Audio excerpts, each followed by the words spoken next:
everyone, welcome you all your own channel Learn Everything. So आज ਅਸੀਂ ਸ਼ੁਰੂ ਕਰਨ ਜਾ ਰਹੇ ਹਾਂ ਕੈਮਿਸਟਰੀ। ਸੋ ਜ਼ਿਆਦਾ ਦੀ ਇਹੀ ਡਿਮਾਂਡ ਸੀ ਕਿ ਆਰਗੈਨਿਕ ਕੈਮਿਸਟਰੀ ਸਟਾਰਟ ਕਰਾਓ। ਸੋ ਮੈਂ ਆਰਗੈਨਿਕ ਕੈਮਿਸਟਰੀ ਦਾ ਜੋ ਸਿਲੇਬਸ ਜਿੱਥੋਂ ਸਟਾਰਟ ਹੁੰਦਾ ਉੱਥੋਂ ਸਟਾਰਟ ਕਰਨ ਜਾ ਰਹੀ ਹਾਂ। ਠੀਕ ਹੈ, ਜੋ ਫਰਸਟ ਟੌਪਿਕ ਹੈ ਸਾਡਾ ਪਿਊਰੀਫਿਕੇਸ਼ਨ ਆਫ ਦਾ ਆਰਗੈਨਿਕ ਕੰਪਾਊਂਡ। ਠੀਕ ਹੈ, ਉਹਦੇ ਵਿੱਚ ਅਲੱਗ-ਅਲੱਗ ਮੈਥਡਸ ਆਉਂਦੇ ਆ। ਇਹ ਜੋ +1 ਦੀ ਬੁੱਕ ਹੈ ਨਾ, ਮਾਡਰਨ ਦੀ ਬੁੱਕ ਜਾਂ ਤੁਹਾਨੂੰ ਕੋਈ ਹੋਰ ਵੀ ਬੁੱਕ ਮਿਲ ਜਾਏਗੀ, +1 ਇੱਥੇ ਆਰਗੈਨਿਕ ਸਟਾਰਟ ਹੁੰਦੀ, ਉੱਥੇ ਇਹ ਟੌਪਿਕ। ठीक है, सो मैं ਉਹਦੇ ਵਿੱਚੋਂ ਇੰਪੋਰਟੈਂਟ ਕੁਝ ਨੋਟਸ ਕੱਢੇ ਆ, ਕੁਝ ਇੰਪੋਰਟੈਂਟ ਪੁਆਇੰਟਸ ਕੱਢੇ ਆ ਜੋ ਪੇਪਰ ਦੇ ਵੀ ਪੁਆਇੰਟ ਆਪਾਂ ਦੇਖੀ ਜ਼ਿਆਦਾਤਰ ਕੁਐਸਚਨ ਕੀ ਬਣਦਾ।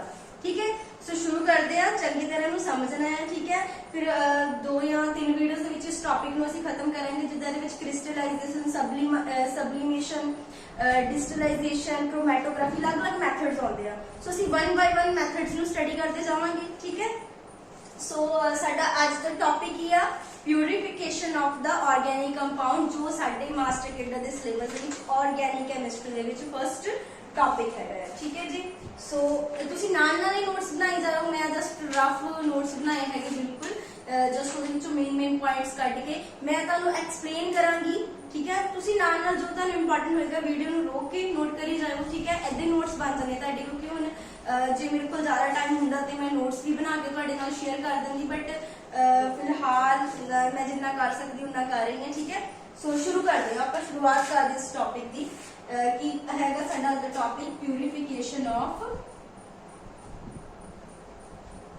Organic compounds. ਠੀਕ ਹੈ ਜੀ, ਸੋ ਸਾਡਾ ਆਰਗੈਨਿਕ ਕੈਮਿਸਟਰੀ ਦਾ ਹੈ। जो कोई स्पेलिंग मिस्टेक हो जाए, ठीक है, सो आप सही कर लेना, कई बार हो जाती है।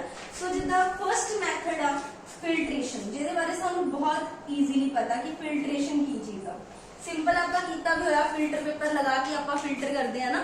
सो फिल्ट्रेशन बहुत ज़्यादा ईजी जिहड़ा प्रोसैस है। इहदे विच की हुंदा, एक इनसॉल्युबल सबसटेंस हुंदा, एक सॉल्युबल हुंदा। दो चीज़ां हुंदियां, मिक्सचर किहड़ा हुंदा, एक इनसॉल्युबल हुंदा, एक की हुंदा सॉल्युबल। ठीक है, एक खुल जाएगा, एक नहीं खुलेगा। ऑब्वियसली जो इनसॉल्युबल होगा फिल्टर पेपर दे की आ जाएगा, ऊपर आ जाएगा ना। जो इनसॉल्युबल होएगा वो फिल्टर पेपर दे उत्ते आ जाएगा। ज्यादातर ना पेपर दे विच एग्जांपल्स आउणगे, जदों मैं तुहानू एग्जांपल दसांगी, वो पेपर च पूछेगा फिल्ट्रेशन प्रोसैस नाल इन्हां दे विचों आपां किहनूं अलग कर सकदे हां। सो तुसीं मेन फोकस जो टॉपिक मैं करवा रही हां इहदे ते रखना, जिहड़ियां मैं एग्जांपल्स बोलांगी उन्हां ते मेन ध्यान रखना। वो एग्जांपल्स ज्यादा नोट करते जाना। दूसरा प्रिंसीपल ओहदा जो मैं प्रिंसीपल दसांगी उन्हां ते मेन ध्यान देना। ठीक है, so with the help of ਅਸੀਂ ਫਿਲਟਰ पेपर करते हैं। एग्जांपल है नैप्थलीन प्लस यूरिया। ठीक है, नैप्थलीन प्लस यूरिया जे ਤੁਸੀਂ ਇਹਦਾ ਮਿਕਸਚਰ ਲਾਓਗੇ ਨਾ, ਹੁਣ ਹੁੰਦਾ ਕਿ ਜਿਹੜਾ ਯੂਰੀਆ ਆ ਉਹ ਤਾਂ ਵਾਟਰ ਚ ਡਿਸੋਲਵ ਕਰ ਜਾਂਦਾ, वाटर ਦੇ ਵਿੱਚ डिसॉल्व कर ਜਾਂਦਾ, बट जो नैप्थलीन है वो डिसॉल्व नहीं करता, तो ये फिल्टर पेपर ऊपर आ जाएगा फिर। ठीक है, यूरिया मान लो तेरे को मिक्सचर है यूरिया ते नैप्थलीन दा, ਤੁਸੀਂ ਉਹਨੂੰ ਕਿਹੜੇ ਪ੍ਰੋਸੈਸ ਨਾਲ ਅਲੱਗ ਕਰ ਸਕਦੇ ਹੋ? ਫਿਲਟਰੇਸ਼ਨ ਪ੍ਰੋਸੈਸ ਦੇ ਨਾਲ ਆਰਾਮ ਨਾਲ ਅਲੱਗ ਕਰ ਸਕਦੇ ਹੋ। ਠੀਕ ਹੈ, ਕਿਉਂ ਅਲੱਗ ਕਰ ਸਕਦੇ ਹੋ? ਕਿਉਂਕਿ ਇਹਨਾਂ ਵਿੱਚੋਂ ਇੱਕ ਕੀ ਆ ਇਨਸੋਲੂਬਲ, ਦਿਸ ਵਨ ਇਜ਼ ਦਾ ਇਨਸੋਲੂਬਲ। ठीक है, and this one is soluble in water. ਅਸੀਂ ਕੋਈ ਦੋ ਲਈਦੇ ਆ ਇਦਾਂ ਦੇ ਸਬਸਟੈਂਸ ਜਿਹੜੇ ਕਿਸੇ ਖਾਸ ਸੋਲਵੈਂਟ ਦੇ ਵਿੱਚ ਉਹਨਾਂ ਚੋਂ ਇੱਕ ਸੋਲੂਬਲ ਹੋਵੇ, ਇੱਕ ਘੁਲ ਜਾਵੇ, ਇੱਕ ਨਾ ਘੁਲੇ। ਠੀਕ ਹੈ, ਸੋ ਆਰਾਮ ਨਾਲ ਇਹਨੂੰ ਆਪਾਂ ਫਿਲਟਰੇਸ਼ਨ ਪ੍ਰੋਸੈਸ ਦੇ ਨਾਲ ਕੀ ਕਰ ਲਾਂਗੇ, ਅਲੱਗ ਕਰ ਲਾਂਗੇ। ਕੁਝ ਜ਼ਿਆਦਾ ਔਖਾ ਨਹੀਂ ਹੈਗਾ। ਠੀਕ ਹੈ, ਐਗਜ਼ਾਮਪਲਸ ਮੇਨ ਯਾਦ ਰੱਖਣ ਵਾਲੀਆਂ। ਯੂਰੀਆ ਵੀ ਬੇਸ ਨਹੀਂ ਹੋਏਗਾ, ਲੈਟਸ ਸੇ ਯੂਰੀਆ ਵਾਟਰ ਦੇ ਵਿੱਚ ਡਿਸੋਲਵ ਹੋ ਗਿਆ, ਬਾਅਦ ਕੀ ਕਰੋ ਤੁਸੀਂ ਇਵੈਪੋਰੇਸ਼ਨ ਪ੍ਰੋਸੈਸ ਦੇ ਨਾਲ ਯੂਰੀਆ ਪਾਣੀ ਇਵੈਪੋਰੇਟ ਹੋ ਜਾਏਗਾ, ਯੂਰੀਆ ਦਾ ਅਲੱਗ ਹੋ ਜਾਏਗਾ। ठीक है, सो मतलब कि ध्यान ਨਾਲ समझो एक बार। फिर फिल्ट्रेशन ਦੇ ਵਿੱਚ ਅੱਗੇ ਵੀ ਮੈਂ ਸਮਝਾਵਾਂਗੀ ਅਲੱਗ-ਅਲੱਗ ਚੀਜ਼ਾਂ। ਜਸਟ ਪਹਿਲਾਂ ਸਿੰਪਲ ਤੋਂ ਬੇਸਿਕਸ ਤੋਂ ਚੈੱਕ ਕਰ ਰਹੇ ਹਾਂ ਕਿ ਜਿੱਦਾਂ ਐਗਜ਼ਾਮਪਲ ਹੈ ਨੈਪਥਲੀਨ ਐਂਡ ਯੂਰੀਆ। ਹੁਣ ਇਹਨੂੰ ਵਾਟਰ ਦੇ ਵਿੱਚ ਆਪਾਂ ਡਿਸੋਲਵ ਕਰਿਆ। ਸੋ ਫਸਟ ਆਫ ਆਲ ਅਸੀਂ ਇਸ ਮਿਕਸਚਰ ਨੂੰ ਕਿਸੇ ਇੱਕ ਸੋਲਵੈਂਟ ਦੇ ਵਿੱਚ ਡਿਸੋਲਵ ਕਰਨਾ, ਤੇ ਫਿਲਟਰੇਸ਼ਨ ਦੀ ਪ੍ਰੋਪਰਟੀ ਕੀ ਹੈ ਕਿ ਇੱਕ ਇਨਸੋਲੂਬਲ ਹੋਵੇ, ਇੱਕ ਸੋਲੂਬਲ, ਉੱਥੇ ਇਹ ਪ੍ਰੋਸੈਸ ਲੱਗੇਗਾ। जो नैप्थलीन है insoluble water, urea soluble water दे विच। ठीक है, इस तरह फिर आपां बाद फिल्टर पेपर नाल फनल दे उत्ते रख के फिल्टर पेपर करदे हुंदे ना, नैप्थलीन अलग हो जाएगा, यूरिया जिहड़ा पानी च डिसॉल्व होके तुहानूं बीकर दे विच अलग मिल जाएगा। लेट्स से दिस ये बीकर है ना साडे कोल, ये फनल दे विच तुसीं लेट्स से फिल्टर पेपर रखिया होया, यूरिया ते वाटर डिसॉल्व होके इधर आ जाए, नैप्थलीन जिहड़ा ऊपर रह जाना। हुण ये भी मान लो यूरिया ते वाटर नूं जे तुसीं अलग करना with the help of evaporation. Evaporation के प्रोसैस नाल आराम नाल कर सकते हो। इवैपोरेशन नाल क्योंकि वाटर इवैपोरेट हो जाएगा, यूरिया तुहानू बाद च मिल जाएगा। ठीक है, क्रिस्टल्स बाद च आउंदा कूलिंग मिल जाएंगे तुहानू। ठीक है जी। नैक्सट है असी कई बार ना यूज करते हैं फ्लूटेड फिल्टर पेपर। केड़ा यूज करते हैं, सो ये नोट डाउन नाल तुसी वीडियो रोक के करी जाओ। फिल्ट्रेशन दे विच या जे तुसी फास्ट फिल्ट्रेशन चाहुंदे हो, की चाहुंदे हो फास्ट फिल्ट्रेशन, तां स्क्रीन ते डिस्प्ले हो जाएगा फ्लूटेड फिल्टर पेपर किदां हुंदा, ये पूछा जा सकदा है। ठीक है, असी की यूज करदे fluted filter paper for the fast filtration. हाँ जी, कई बार की हुंदा, मान लो असी दो कंपाउंड ले है ना, उन्हां विचों एक क्रिस्टलाइज करदा पिया ड्यूरिंग द फिल्ट्रेशन, फिर आपां उत्थे जो है उस सोल्यूशन नूं हॉट करदे हां। ठीक है, सो ओदे लई आपां हॉट सोल्यूशन यूज करदे हां। कदों हॉट सोल्यूशन आपां कदों यूज करदे हां, ਜਦੋਂ ਜਿਹੜਾ ਤੁਸੀਂ ਆਰਗेनिक कंपाउंड ਜਿਹਨੂੰ ਪਿਊਰੀਫਾਈ ਕਰਨਾ ਉਹ ਕ੍ਰਿਸਟਲਾਈਜ਼ ਹੋ ਰਿਹਾ ਡਿਊਰਿੰਗ ਦਾ ਫਿਲਟਰੇਸ਼ਨ। ਕੀ ਹੋ ਰਿਹਾ, ਜਦੋਂ ਜਿਹੜਾ ਤੁਹਾਡਾ ਆਰਗेनिक कंपाउंड ਆ ਉਹ ਕ੍ਰਿਸਟਲਾਈਜ਼ ਹੋ ਰਿਹਾ during filtration.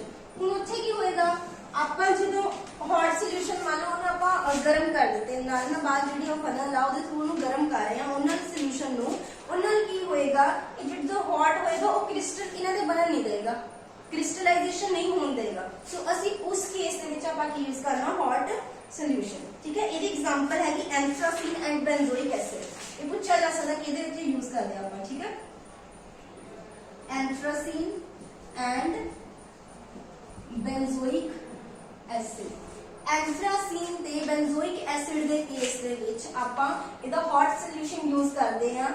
Anthracene again insoluble आ, बेंजोइक एसिड सॉल्युबल आ। ठीक है, ये सॉल्युबल हो जाएगा, बस इनू ये है कि ਇਹਦੇ क्रिस्टल नहीं बनन देगा। ठीक है, तो इस करके ਅਸੀਂ ਉੱਥੇ ਇਹ ਵਾਲੇ एग्जांपल ने याद रखनी है। ठीक है, ਇਹਦੇ ਵਿੱਚ है ਇਹਨਾਂ ਦਾ ਦੱਸ ਦਿੱਤਾ ਕਿ इनसॉल्युबल, ਇਹ ਵਾਲਾ सॉल्युबल है। ये लाइक ਜਿੱਦਾਂ ਮੈਂ ਤੁਹਾਨੂੰ ਦੱਸਿਆ ਸੀ ਨੈਪਥਲੀਨ ਤੇ ਯੂਰੀਆ ਦੀ ਅਸੀਂ एग्जांपल ਕੀਤੀ ਸੀ। ਇਹ डिसॉल्व ਹੋਏਗਾ हॉट वाटर ਦੇ ਵਿੱਚ। ठीक है, ਆਰਾਮ ਨਾਲ ਫਿਰ ਇਹਨੂੰ ਫਿਲਟਰੇਸ਼ਨ ਆਪਾਂ ਆਰਾਮ ਨਾਲ ਕਰ ਲੈਣੀ। हाँ जी, नैक्सट है जी फिल्ट्रेशन बहुत स्लो हो। देखो फिल्ट्रेशन दे विच मैं तुहानू दो तीन चीज़ां दस चुकी हां। ठीक है, वेट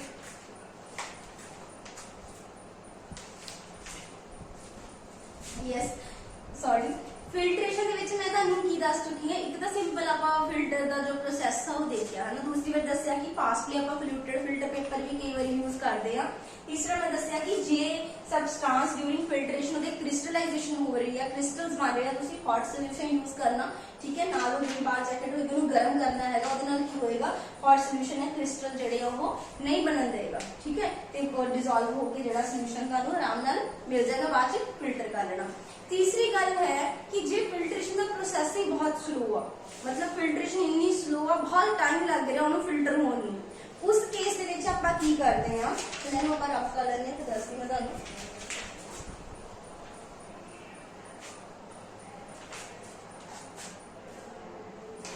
जी मान लो फिल्ट्रेशन बहुत स्लो है। तीसरी मैं गल दसी इफ केस साडे कोई है कि जिहड़ी फिल्ट्रेशन आ ओहदा प्रोसैस बहुत स्लो है, मतलब बहुत टाइम लग रहा, फिर ना आप यूज करते हैं फिल्ट्रेशन अंडर रिड्यूस्ड प्रेशर। सुना होगा, पूछा भी जा सकता कि जे स्लो है दैन असं केड़ा प्रोसैस यूज करते फिल्ट्रेशन अंडर रिड्यूस्ड प्रेशर करते। ठीक है जी, लिख लो दैन की यूज करते हैं। देखो मैं बिल्कुल शॉर्ट लिखांगी इतने। ठीक है, शॉर्ट पॉइंट्स मैं बोल रही हूँ, तुम अपने हिसाब से बना लेना। ठीक है, फिर आप यूज करते हैं फिल्ट्रेशन अंडर रिड्यूस्ड प्रेशर। ठीक है, हुण ਇਹਦੇ ਲਈ ਸਾਨੂੰ ਜਿਹੜੀ ਆ ਬਕਨਰ ਫਨਲ ਚਾਹੀਦੀ ਹੁੰਦੀ। ਕਿਹੜੀ ਫਨਲ, ਸਪੈਲਿੰਗ ਨੋਟ ਕਰ ਲਓ, ਬਕਨਰ ਫਨਲ। ਤੇ ਨਾਲ ਸਾਡੇ ਕੋਲ ਕੀ ਚਾਹੀਦਾ ਹੁੰਦਾ, ਸਕਸ਼ਨ ਪੰਪ। ਹੁਣ ਇਹ ਸਕਸ਼ਨ ਪੰਪ ਦੀ ਹੈਲਪ ਨਾਲ ਹੀ ਫਿਲਟਰੇਸ਼ਨ ਹੁੰਦੀ under the reduce pressure. Pressure ਨੂੰ ਰਿਡਿਊਸ ਕਰ ਦਿੰਦਾ, ਉਹਦੇ ਨਾਲ ਫਿਲਟਰੇਸ਼ਨ ਵੀ ਹੋ ਜਾਣੀ, ਫਾਸਟ ਹੋ ਜਾਣੀ ਆ। ਜਿਹੜੀ ਫਿਲਟਰੇਸ਼ਨ ਬਹੁਤ ਸਲੋ ਹੋ ਰਹੀ ਸੀ, ਜਦੋਂ ਪ੍ਰੈਸ਼ਰ ਰਿਡਿਊਸ ਹੋਏਗਾ, ਠੀਕ ਹੈ, ਤੇ ਇਹ ਕੀ ਹੋ ਜਾਏਗੀ, ਫਿਲਟਰੇਸ਼ਨ बहुत फास्ट हो जाएगी ਇਹਦੀ ਹੈਲਪ ਨਾਲ with the help of Buchner funnel and suction pump. ठीक है जी, ये पंप जिहड़ा आ वो प्रेशर ਨੂੰ रिड्यूस करे, फिल्ट्रेशन एंड रिड्यूस प्रेशर होएगी तो ਉਹਦੇ ਨਾਲ फिल्ट्रेशन फिर की हो जाएगी, फास्ट हो जाएगी। ठीक है जी, ये फिल्ट्रेशन के बारे में हम तीन एग्जांपल्स मैं अलग-अलग एग्जांपल्स दसती हूं, नैप्थलीन यूरिया दी simple then anthracene benzoic acid.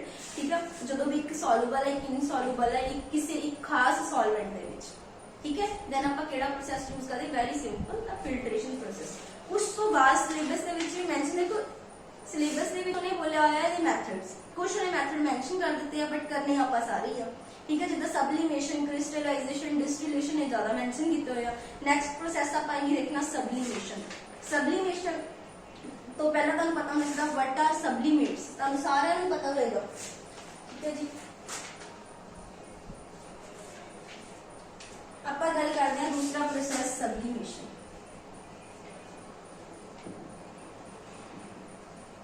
देखो सब्लिमेशन की जो आप गल करते हो तो पहला तुहानू पता होना सब्लिमेट की होंगे आ, कुछ इदा के सबसटांस होंगे जिहड़े डायरैक्ट सॉलिड टू वेपर जाते हैं without converting into liquid form. मतलब डायरैक्ट उन्हां दी जिहड़ी ट्रांसफर आ वो सॉलिड तो कित्थे हुंदी आ, वेपर जी उन्हां नूं आपां हीट कर दिंदे ते वापस उन्हां नूं कूल करिए तां की बन जांदे हो, सॉलिड। मतलब कि कोई लिक्विड दी विच जिहड़ी एंट्री आ वो नहीं है।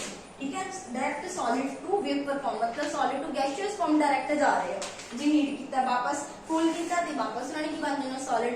ये एग्जांपल्स कुछ तुहानू पता होने चाहिए, ड्राई आइस, कैंपर, नैप्थलीन। ठीक है, ये सारी एग्जांपल्स है मेन। ये हाँ जी ये प्रोसैस लगे हुण सब्लीमेट देखो, सब्लीमेशन प्रोसैस कित्थे लगेगा, मान लो एक सब्लीमेट हैगा एक नॉन सब्लीमेट आ, मतलब एक सॉलिड हीट किया डायरेक्ट, लेट्स से मैं कैंपर ले लिया है ना, कैंपर मेरे पता है एक सब्लीमेट आ, उन्होंने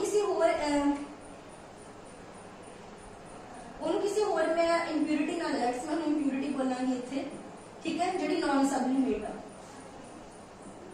ये भी पता है कैंपर जिहड़ा है ये सब्लीमेट आ, इन्हां दोनों का मिक्सचर आ। मैं की करांगी इन्हां नूं बीट करांगी ते जिहड़ा सब्लीमेट होगा डायरेक्ट सॉलिड टू किस फॉर्म चल जाएगा, वेपर फॉर्म दे विच। ठीक है, उत्थे आपां ऊपर नूं कलैक्ट कर लेना, ऊपर लेट्स से कोई कॉटन प्लग लगा दिता है, जिद्दां कोई मान लो मैं फनल टाइप लई हुई है। ठीक है, इहदे विच मिक्सचर ले लेना, इत्थे आपां कोई कॉटन प्लग लेना, ये जिहड़ा होना सब्लीमेट होना ये वेपर फॉर्म दे विच इत्थे सानू मिल जाए। ठीक है, बाकी रेसिड्यू जिहड़ा इत्थे लेफ्ट इत्थे हीट कर देना। क्लियर है, बहुत सिंपल प्रोसेस है, बस तुहानू पता होना चाहिए किहड़े-किहड़े हैगे। नोट कर लो, एक कैंपर है, नैप्थलीन। ठीक है, स्पेल के लिख लेने एंथ्रासिन। ठीक है, नैप्थलीन, एंथ्रासिन, बेंजोइक एसिड, ये सारे तुम नोट कर लेने। जो भी ये तुहानू दिखे किसी भी और इंप्योरिटी के नाल तो केड़ा उत्थे प्रोसेस लगेगा, सब्लिमेशन प्रोसेस। सिंपल है, सब्लिमेट्स ने की करना है direct solid to vapour form दे विच कन्वर्ट हो जाना। ईजी है ना, मतलब जो भी सब हुण ये मैथड भी कर रहे हैं आप प्यूरीफाई करना ऑर्गेनिक कंपाउंड नूं, जो कोई सब्लिमेट आ गया नॉन सब्लिमेट दे नाल सब्लिमेशन प्रोसेस ही लगेगा ना। सिंपल है, कुछ ज्यादा औखा नहीं है। सो नोट डाउन कर लो। नेक्स्ट ਅਸੀਂ प्रोसेस करांगे हुण क्रिस्टलाइजेशन प्रोसेस, सब तो ज्यादा कॉमन प्रोसेस जिहड़ा यूज होंदा।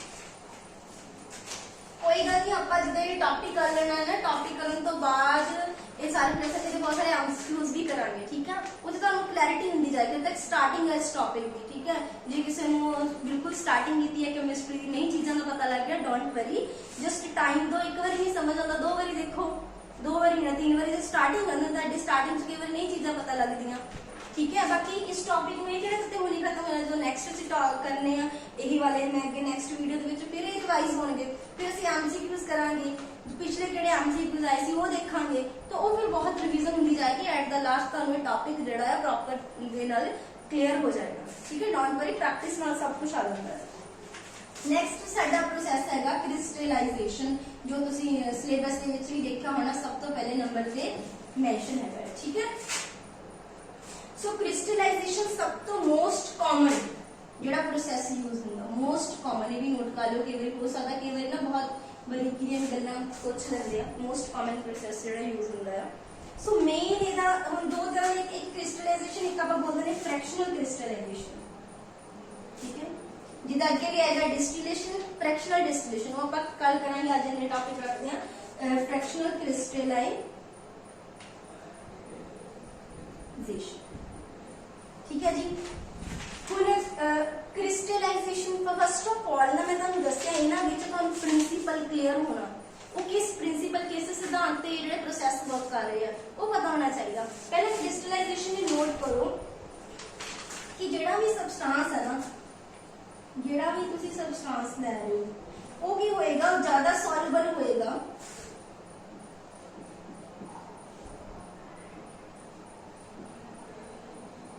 किसी भी गिवन सॉल्वेंट दे विच, जिहदे विच भी उहनूं तुसीं लै रहे हो, in given solvent at high temperature, ये मेन गल है, high temperature than at low temperature. मतलब उन्हें हाई टेम्परेचर ते जो टेम्परेचर बढ़ाया सॉल्युबिलिटी बढ़ जाएगी, जो टेम्परेचर घट होएगा सॉल्युबिलिटी भी नहीं होगी। यानी कि इत्थे कह रहे जो सबसटांस है ज्यादा सॉल्युबल होना किहदे ते हाई टेम्परेचर ते than at low temperature. Main ये गल है, ठीक है, ये तुहानूं पता होना चाहिए मेन दा पॉइंट कि ज्यादा सॉल्युबल ते घट सॉल्युबल दा। कई बार ना ये पूछ लैंदा है कि ये वाली स्टेटमेंट देगा, पूछेगा किहड़े प्रोसैस दी है, ये प्रिंसीपल किहड़े प्रोसैस दा हैगा, सो वो भी तुहानूं पता होना चाहिए। ते एक ना इहदे विच असीं जेहड़ा सॉल्वेंट लेना ਉਹਦੀ ਚॉइस बहुत इंपॉर्टेंट करती है। इस प्रोसैस ਦੇ ਵਿੱਚ ਕਿਹੜਾ मैं सॉल्वेंट ਲੈ ਰਹੀ ਹਾਂ ਉਹ ਕਿੱਦਾਂ ਦਾ ਹੋਣਾ ਚਾਹੀਦਾ, ਉਹਦੀ ਚॉइस ਜਿਹੜੀ ਉਹ ਬਹੁਤ ਮੈਟਰ ਕਰਦੀ ਹੈ ਕਿ ਸॉल्वेंट ਕਿੱਦਾਂ ਦਾ ਲੈਣਾ, ਉਹ ਆਪਾਂ ਜਰਾ ਹੁਣ ਉਹ ਵੀ ਧਿਆਨ ਨਾਲ ਦੇਖਣਾ ਹੈ। ਠੀਕ ਹੈ,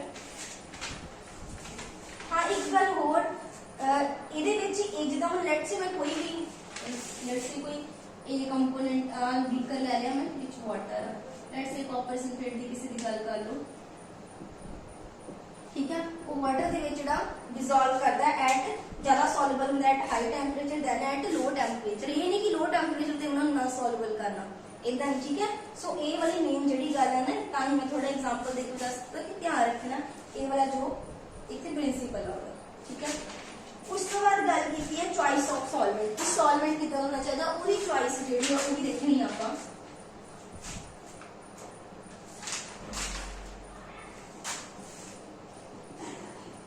चॉइस ऑफ सॉल्वेंट, जिहड़ा सॉल्वेंट लेना वो कितना होना चाहिए। सो ये इंपॉर्टेंट पॉइंट है। फर्स्ट ऑफ ऑल वो रिएक्ट नहीं करता होना चाहिए, ठीक है। ਇਹਦੇ ਨਾਲ ਜੇ ਨੂੰ ਤੁਸੀਂ ਕੰਪਾਊਂਡ ਨੂੰ ਪਿਊਰੀਫਾਈ ਕਰਨਾ ਤੇ ਉਹਦੇ ਨਾਲ ਰਿਐਕਟ ਕਰ ਗਿਆ ਫਿਰ ਤਾਂ ਇੱਕ ਅਲੱਗ ਹੀ ਮਿਕਸਚਰ ਬਣ ਗਿਆ, ਠੀਕ ਹੈ। ਤੇ ਜੇ ਨੂੰ ਤੁਸੀਂ ਪਿਊਰੀਫਾਈ ਕਰਨਾ ਉਹਦੇ ਨਾਲ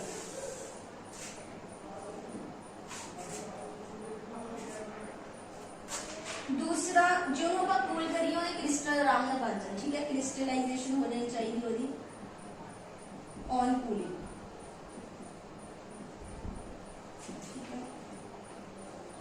लो बॉइलिंग पॉइंट मतलब वो तुसी इजीली रिमूव कर सको बाद, ठीक है। मतलब रिमूव इजीली रिमूव हो सकता। चौथा पॉइंट वो विस्कोसिटी घट होनी चाहिए, देखो ये भी ध्यान रखो, विस्कोसिटी ज्यादा हो गई तो जो ऑर्गेनिक कंपाउंड है तो ये बच जाएगा, जो ज्यादा विस्कस गाढ़ा होया है, ठीक है। तो बॉइलिंग पॉइंट घट होना चाहिए, आराम से रिमूव हो सॉल्वेंट जो विस्कोसिटी घट हो, ठीक है। बस ये मेन आ जिदा मेरी एग्जांपल है ताड़ी बुक दी हुई है कि शुगर लेने आप। अच्छा फ्रैक्शनल क्रिस्टलाइजेशन की गल करते फिर आप पहले बारे आने फ्रैक्शनल क्रिस्टलाइजेशन की हम गल करते हैं। ये पॉइंट्स नोट कर लो। फ्रैक्शनल क्रिस्टलाइजेशन च तुहानूं होर क्लियर हो जाएगा कि उहदे विच की आ आपां दो सॉलिड लेने हैं, ठीक है। मिक्सचर ले लेने हैं, two solid in given solvent. हुंदा की आ इक्को ही सॉल्वेंट दे विच जिहड़े दो तुसीं सॉलिड लैणे उहदा मिक्सचर उहनां दी अलग-अलग सॉल्युबिलिटी होएगी, ठीक है। डिफरेंट सॉल्युबिलिटी सेम टेम्परेचर पे, ठीक है। सेम सॉल्वेंट लिया, ठीक है। In given solvent same solvent लवांगे ते सेम टेम्परेचर पे। मैं एग्जांपल है कि समझाऊंगी फिर तुहानूं ज्यादा क्लियर होएगा। देखो लेट्स से मैं ग्लूकोज ले लिया प्लस में फ्रक्टोज ले लिया, ठीक है। दोनों में इथाइल अल्कोहल दे विच ले लिया सेम टेम्परेचर पे। होना की है जिहड़ा ता फ्रक्टोज आ वो इहदे विच घुल जाएगा बट जो ग्लूकोज है वो घुलना नहीं। तो बाद की करो फिल्टर ये चल जाना बिच फिल्टर पेपर नाल तुसीं रिमूव कर लो, ग्लूकोज बाहर आ जाएगा। देखो दो ने ना ग्लू इधर तुसीं लेफ्ट से गल करदे आपां शुगर ते सॉल्ट, दोनों कॉमन सॉल्ट, ठीक है, ये एज इंप्योरिटी है ना, दोनों तुसीं मिक्स कर दिता, ऐसे दोनों का पाउडर है, तुसीं इहनूं अलग करना। हुण किद्दां करोगे, तुसीं इन्हां दोनों दे सॉल्यूशन नूं जिहड़ा आ तुसीं इथेनॉल दे विच लेना, ये तुहाडी बुक च एग्जांपल मेंशन आ, ठीक है, तो ये आ सकती है एट 350 केल्विन। शुगर ते सॉल्ट लेना, ठीक है, इतने पर लिखना शुगर प्लस की लिया सॉल्ट, ठीक है, इन SA लिख लेने इन केस विच लिया इथेनॉल दे विच एट किने लिया 350 केल्विन, ठीक है। सो एक पर्टिकुलर टेंपरेचर देखा, टेंपरेचर दोनों ने सेम रखिया। हुण हुंदा कि शुगर डिसॉल्व कर जाती है इहदे विच, बट सॉल्ट डिसॉल्व नहीं करता। शुगर जिहड़ी आ डिसॉल्व कर जानी आ, ठीक है, बट सॉल्ट जिहड़ा वो नहीं डिसॉल्व करेगा। उस तो बाद फिर शुगर ਨੂੰ ਤੁਸੀਂ ਫਿਲਟਰ ਕਰ ਲਓ, ਬਾਅਦ ਜਦੋਂ ਸ਼ੂਗਰ जैसे ਹੁਣ ਸॉल्ट ਦਾ ਅਲੱਗ ਹੋ ਗਿਆ, सॉल्ट तो शुगर अलग हो गई, बट ਹੁਣ शुगर ਇਹਦੇ ਵਿੱਚ ਭੁੱਲ ਗਈ ਆ, ਉਹਨੂੰ ਬਾਅਦ ਕਿੱਦਾਂ ਅਲੱਗ ਕਰਨਾ, ਤੁਸੀਂ क्रिस्टलाइजेशन प्रोसेस कर लो। अगेन क्रिस्टल ਜਿਹੜੇ ਨੇ ਫਿਲਟਰ ਕਰਕੇ ਤੁਸੀਂ ਆਰਾਮ ਨਾਲ ਜਿਹੜਾ ਉਹਨੂੰ ਆਬਟੇਨ ਕਰ ਸਕਦੇ ਹੋ। ਯੂਰੀਆ ਨੂੰ ਆਪਾਂ ਪਾਣੀ ਤੋਂ ਵੀ ਅਲੱਗ ਕੀਤਾ ਸੀ। ਹੁਣ ਇਹਦੇ ਕੇਸ ਕੀ ਆਪਾਂ ਪਾਣੀ ਯੂਜ਼ ਕਰ ਸਕਦੇ, मतलब कि शुगर ਤੇ ਮੈਂ सॉल्ट लिया, ਉਹਨੂੰ ਮੈਂ ਇਥੇਨੋਲ ਘੋਲਿਆ ਸੀ ਐਟ 350 ਕੈਲਵਿਨ ਤੇ, ਕੀ ਮੈਂ ਜਦੋਂ ਪਾਣੀ ਯੂਜ਼ ਕਰ ਸਕਦੀ ਨਹੀਂ, ਕਿਉਂਕਿ ਪਾਣੀ ਤੇ ਸ਼ੂਗਰ ਵੀ ਘੋਲ ਜਾਣਾ ਤੇ ਸॉल्ट ਦੋਨੇ ਘੋਲ ਜਾਣੇ, ठीक है। सो यही मेन ध्यान रखना, आपका सॉल्वेंट जी चॉइस है ना वो बहुत मैटर करती है कि सॉल्वेंट केड़ा लेना तुसी, ठीक है। सो सॉल्वेंट ध्यान रखना, इथेनॉल लिया 350 केल्विन ते, एक क्वेश्चन पेपर च आ सकता क्यों, क्योंकि एग्जांपल बुक दे विच मेंशन है। एग्जांपल्स ते मैं तुहानू बोलिया एक प्रॉपर्टी एग्जांपल मेन ध्यान देना कि इथेनॉल आपां जरा 350 केल्विन ओते शुगर ते सॉल्ट पाने आ, दोनों चीज़ां ते शुगर जिहड़ी आ घुल जांदी है, सॉल्ट नहीं घुलदा, ये अलग हो जांदे आ, ठीक है। सो बस ये यही सी मेन एग्जांपल्स, ठीक है। एक बार इन्हों फाइनल टच दे देंगे पूरे टॉपिक में। आज के टॉपिक दे विच इन्ना ही है, आप जो जो सीखा वो देख लेने हैं, ठीक है। सो फर्स्ट आप केड़ा प्रोसेस देखा सी, फिल्ट्रेशन प्रोसेस। फिल्ट्रेशन प्रोसेस ਦੇ ਵਿੱਚ ਮੈਂ ਕੀ ਦੱਸਿਆ ਸੀ, ਇੱਕ ਸੋਲੂਬਲ ਹੁੰਦਾ, ਇੱਕ ਕੀ ਹੁੰਦਾ insoluble. In case you want the fast filtration ਆਪਾਂ ਪੋਲਿਊਟਡ ਫਿਲਟਰ ਪੇਪਰ ਯੂਜ਼ ਕਰਦੇ ਆ, ਠੀਕ ਹੈ, ਜਿਹੜਾ ਆਪਾਂ ਕੀਤਾ ਸੀਗਾ ਤੇ ਕੀਤਾ ਜੇ ਬਹੁਤ ਜ਼ਿਆਦਾ ਸਲੋ ਆ ਤੇ ਫਿਰ ਆਪਾਂ ਫਿਲਟਰੇਸ਼ਨ ਕਰਦੇ ਆ under the reduce pressure with the help of suction pump and Buchner funnel, ਠੀਕ ਹੈ। ਸੋ ਉਹ ਮੇਨ ਐਗਜ਼ਾਮਪਲ ਕੀਤੀ ਸੀ ਤੇ ਇਹਦੇ ਵਿੱਚ ਆਪਾਂ ਕੀਤਾ ਸੀ ਐਗਜ਼ਾਮਪਲ ਇਸੇ ਨੈਪਥਲੀਨ ਤੇ ਯੂਰੀਆ ਦੇ। ਨੈਪਥਲੀਨ ਤੇ ਯੂਰੀਆ ਦੇ ਜਦੋਂ ਐਗਜ਼ਾਮਪਲ ਲਈ ਸੀ, ਨੈਪਥਲੀਨ ਨਹੀਂ ਘੁਲਦਾ ਸੀਗਾ, ਯੂਰੀਆ ਜਿਹੜਾ ਪਾਣੀ 'ਚ ਘੁਲ ਜਾਂਦਾ ਸੀ ਤੇ ਆਪਾਂ ਫਿਲਟਰ ਪ੍ਰੋਸੈਸ ਨੂੰ ਕਰ ਲੈਂਦੇ ਸੀ, ਨੈਪਥਲੀਨ ਜਿਹੜਾ ਫਿਲਟਰ ਹੋ ਕੇ ਉੱਪਰ ਆ ਜਾਂਦਾ ਸੀ। ਇਨ ਕੇਸ ਮੈਂ ਤੁਹਾਨੂੰ ਦੱਸਿਆ ਸੀ ਜੇ ਜਿਹੜਾ ਸਬਸਟੈਂਸ ਆ ਉਹਦੇ ਕ੍ਰਿਸਟਲਾਈਜੇਸ਼ਨ ਹੋਣ ਲੱਗ ਪੈਂਦਾ ਸੀ, ਹੌਟ ਫਿਲਟਰੇਸ਼ਨ ਕਰਦੇ ਆ, hot solution filtration. Hot solution ਨਾਲ ਕੀ ਹੁੰਦਾ, ਉਹਦੇ ਕ੍ਰਿਸਟਲ ਬਣਨ ਨਹੀਂ ਦਿੰਦਾ। ਉਹਦੀ ਐਗਜ਼ਾਮਪਲ ਕੀ ਲਈ ਸੀ, ਐਂਥਰਾਸੀਨ ਐਂਡ ਬੈਂਜ਼ੋਇਕ ਐਸਿਡ, ਠੀਕ ਹੈ। ਜਿਹੜਾ ਐਂਥਰਾਸੀਨ ਆ ਉਹ ਨਹੀਂ ਘੁਲਦਾ ਸੀ, ਬੈਂਜ਼ੋਇਕ ਐਸਿਡ ਘੁਲ ਜਾਂਦਾ ਸੀ। ਉਸ ਤੋਂ ਬਾਅਦ ਦੂਸਰਾ ਪ੍ਰੋਸੈਸ ਕੀਤਾ ਆਪਾਂ ਸਬਲੀਮੇਸ਼ਨ ਪ੍ਰੋਸੈਸ। ਸਬਲੀਮੇਸ਼ਨ ਪ੍ਰੋਸੈਸ ਦੇ ਵਿੱਚ ਆਪਾਂ ਸਬਲੀਮੇਟ देखिए, सब्लीमेट की ਹੁੰਦੇ ਜਿਹੜੇ direct solid to vapour convert हो ਜਾਂਦੇ ਆ। ਹੁਣ ਸਬਲੀਮੇਟ ਕਿਹੜੇ ਸੀ, ਕੈਂਫਰ, ਨੈਪਥਲੀਨ, ਐਂਥਰਾਸੀਨ, ਠੀਕ ਹੈ, ਬੈਂਜ਼ੋਇਕ ਐਸਿਡ, ਡਰਾਈ ਆਈਸ, ਠੀਕ ਹੈ, ਇਹ ਸੋਲਿਡ CO2 ਜਿਹਨੂੰ ਕਹਿੰਦੇ ਆ ਆਪਾਂ, ਉਹ ਵਾਲੇ ਯੂਜ਼ ਕਰਨੇ। ਉਹ ਜਦੋਂ ਸਬਲੀਮੇਟ ਹੋਏਗਾ ਕਿ ਨਾਨ ਸਬਲੀਮੇਟ ਹੋਏਗਾ, ਸਬਲੀਮੇਟ ਜਿਹੜਾ ਆਬਟੇਨ ਹੋ ਜਾਣਾ, ਨਾਨ ਸਬਲੀਮੇਟ ਨੀਚੇ ਰਹਿ ਜਾਣਾ। ਸੋ ਉੱਥੇ ਉਹ ਪ੍ਰੋਸੈਸ ਯੂਜ਼ ਹੋ ਜਾਣਾ। तीसरा कितना ਆਪਾਂ क्रिस्टलाइजेशन, ਜਿਹਦੇ ਵਿੱਚ ਮੈਂ ਤੁਹਾਨੂੰ क्रिस्टलाइजेशन ਤੇ फ्रैक्शनल ਜਿਹੜੀ ਆ फ्रैक्शनल क्रिस्टलाइजेशन ਉਹ ਦੱਸੀ। क्रिस्टलाइजेशन सब तो कॉमन मैथड आ, ਇਹ ਮੈਂ ਤੁਹਾਨੂੰ ਦੱਸਿਆ। क्रिस्टलाइजेशन ਦੇ ਵਿੱਚ ਆਪਾਂ ਕੀ ਕੀਤਾ ਸੀਗਾ, ਜਿੱਦਾਂ ਕਿ ਇੱਕ ਸਬਸਟੈਂਸ ਸੀਗਾ ਉਹ ਜ਼ਿਆਦਾ ਸੋਲੂਬਲ ਕਦੋਂ ਸੀਗਾ, at high temperature than at the low temperature. ਇਹੀ ਕੀਤਾ ਸੀ ਨਾ ਆਪਾਂ। ਫਿਰ ਮੈਂ ਤੁਹਾਨੂੰ ਫ੍ਰਿਕਸ਼ਨਲ ਦੇ ਵਿੱਚ ਦੱਸਿਆ ਸੀ ਕਿ ਆਪਾਂ ਦੋ ਸੋਲਿਡ ਮਿਕਸ ਕਰਕੇ ਲੈ ਲੈਂਦੇ ਆ ਕਿਸੇ ਇੱਕ ਖਾਸ ਸੋਲਵੈਂਟ ਦੇ ਵਿੱਚ। ਸੋਲਵੈਂਟ ਦੀ ਚੁਆਇਸ ਬੜੀ ਧਿਆਨ ਨਾਲ ਕਰਨੀ, ਕੋਈ ਰਿਐਕਟ ਨਾ ਕਰੇ ਉਹਦੇ ਨਾਲ, ਉਹਦਾ ਬਾਇਲਿੰਗ ਪੁਆਇੰਟ ਘੱਟ ਹੋਵੇ, ਉਹਦੀ ਵਿਸਕੋਸਿਟੀ ਘੱਟ ਹੋਵੇ, ਯਾਨੀ ਕਿ ਉਹਦੀ ਕੋਈ ਖਾਸ ਰਿਐਕਸ਼ਨ ਨਾਲ ਹੋਵੇ ਜੋ ਜਿਹਨੂੰ ਤੁਸੀਂ ਪਿਊਰੀਫਾਈ ਕਰਨਾ, ਆਰਾਮ ਨਾਲ ਰਿਮੂਵ ਕੀਤਾ ਜਾ ਸਕੇ ਬਾਅਦ ਚ। ਬਸ ਇਹ ਇਦਾਂ ਦਾ ਆਪਾਂ ਲੈਣਾ ਹੈ। ਬਸ ਇਹ ਜਿਹੜਾ ਧਿਆਨ ਰੱਖਣਾ ਕਿ ਜਿਹੜਾ ਸੋਲਵੈਂਟ ਆ ਉਹਦੀ ਚੁਆਇਸ ਜਿਹੜਾ ਵਧੀਆ ਤਰ੍ਹਾਂ ਕਰਨੀ ਹੈ। ਤੇ ਫ੍ਰਿਕਸ਼ਨਲ ਜਿਹੜੀ ਕ੍ਰਿਸਟਲਾਈਜੇਸ਼ਨ ਸੀ ਉਹ ਵੀ ਜ਼ਿਆਦਾ ਇੰਪੋਰਟੈਂਟ ਹੈ। ਉਹਦੇ ਐਗਜ਼ਾਮਪਲ ਪੇਪਰ 'ਚ ਪੁੱਛਿਆ ਜਾਂਦਾ ਕਿ ਹੁੰਦਾ ਕੀ ਹੈ ਉਹਦੇ ਵਿੱਚ ਕਿ ਸੇਮ ਸੋਲਵੈਂਟ ਆ, ਸੇਮ ਟੈਂਪਰੇਚਰ ਆ, ਬਸ ਜਿਹੜੇ ਦੋ ਸਬਸਟੈਂਸ ਜਿਹਨਾਂ ਨੂੰ ਤੁਸੀਂ ਅਲੱਗ ਕਰਨਾ ਉਹਨਾਂ ਦੀ ਸੋਲੂਬਿਲਿਟੀ ਅਲੱਗ-ਅਲੱਗ ਆ ਉਸੇ ਸੋਲਵੈਂਟ ਦੇ ਅੰਦਰ। ਠੀਕ ਹੈ, ਜਿੱਦਾਂ ਆਪਾਂ ਗਲੂਕੋਜ਼ ਤੇ ਫਰਕਟੋਜ਼ ਲਿਆ ਸੀ, ਗਲੂਕੋਜ਼ ਨਹੀਂ ਘੁਲਿਆ, ਠੀਕ ਹੈ, ਇਥਨੋਲ ਲਿਆ ਸੀ ਨਾ ਆਪਾਂ, ਉਹਦੇ ਵਿੱਚ ਨਹੀਂ ਘੁਲਿਆ, ਬਟ ਜਿਹੜਾ ਸੀਗਾ ਫਰਕਟੋਜ਼ ਉਹ ਘੁਲ ਗਿਆ, ਸੋ ਗਲੂਕੋਜ਼ ਨੂੰ ਅਲੱਗ ਕਰ ਲਿਆ ਆਪਾਂ। ਬਾਅਦ ਚ ਫਿਲਟਰੇਸ਼ਨ ਦੇ ਬਾਅਦ ਤੁਸੀਂ ਉਹਨੂੰ ਵੀ ਅਲੱਗ ਕਰ ਸਕਦੇ ਉਹਦੇ ਨਾਲੋਂ, ਦੂਸਰੇ ਨਾਲੋਂ। ਬਟ ਮੇਨ ਤਾਂ ਜਿੱਦਾਂ ਹੁਣ ਦੂਸਰੀ ਐਗਜ਼ਾਮਪਲ ਸੀ ਸ਼ੂਗਰ ਤੇ ਸਾਲਟ, ਉਹਦੇ ਲਈ ਮੈਂ ਇਥਨੋਲ ਦੇ ਵਿੱਚ ਲਿਆ ਨਾ ਕਿੰਨੇ 350 ਕੈਲਵਿਨ ਤੇ ਲਿਆ, ਉਹਦੇ ਨਾਲ ਕੀ ਹੋਇਆ, ਸ਼ੂਗਰ ਘੁਲ ਗਈ ਬਟ ਸਾਲਟ ਨਹੀਂ ਘੁਲਿਆ। ਠੀਕ ਹੈ, ਸੋ ਇਸ ਤਰ੍ਹਾਂ ਐਗਜ਼ਾਮਪਲਸ ਜਿਹੜੀਆਂ ਦਾ ਮੇਨ ਇੰਪੋਰਟੈਂਟ ਦਾ ਪ੍ਰਿੰਸੀਪਲ ਇੰਪੋਰਟੈਂਟ ਆ, ਫਿਰ ਰਿਵਾਈਜ਼ ਕਰ ਲਾਂਗੇ ਇਹਨਾਂ ਨੂੰ। ਫਿਲਹਾਲ ਤੁਸੀਂ ਇੰਨੇ ਜਿਹੜੇ ਇਹਨਾਂ ਦੇ ਵਧੀਆ ਤਰ੍ਹਾਂ ਨੋਟਸ ਬਣਾਓ, ਜੇ ਕੋਈ ਪ੍ਰੋਬਲਮ ਹੁੰਦੀ ਮੈਨੂੰ ਦੱਸੋ। ਠੀਕ ਹੈ, ਸੋ ਆਈ ਵਿਲ ਟਰਾਈ ਟੂ ਕਿ ਮੈਂ ਉਹ ਕਈਆਂ ਪ੍ਰੋਬਲਮਸ ਜਿਹੜੀਆਂ ਉਹਨਾਂ ਨੂੰ ਦੇਖ ਪਾਵਾਂ ਨੈਕਸਟ ਵੀਡੀਓ ਦੇ ਵਿੱਚ, ਉਹਨਾਂ ਨੂੰ ਵੀ ਜਿਹੜਾ ਸੁਧਾਰਿਆ ਜਾਵੇ। ਠੀਕ ਹੈ, ਸੋ ਰਲ ਮਿਲ ਕੇ ਹੀ ਹੈ। ਠੀਕ ਹੈ, so thanks for watching the video.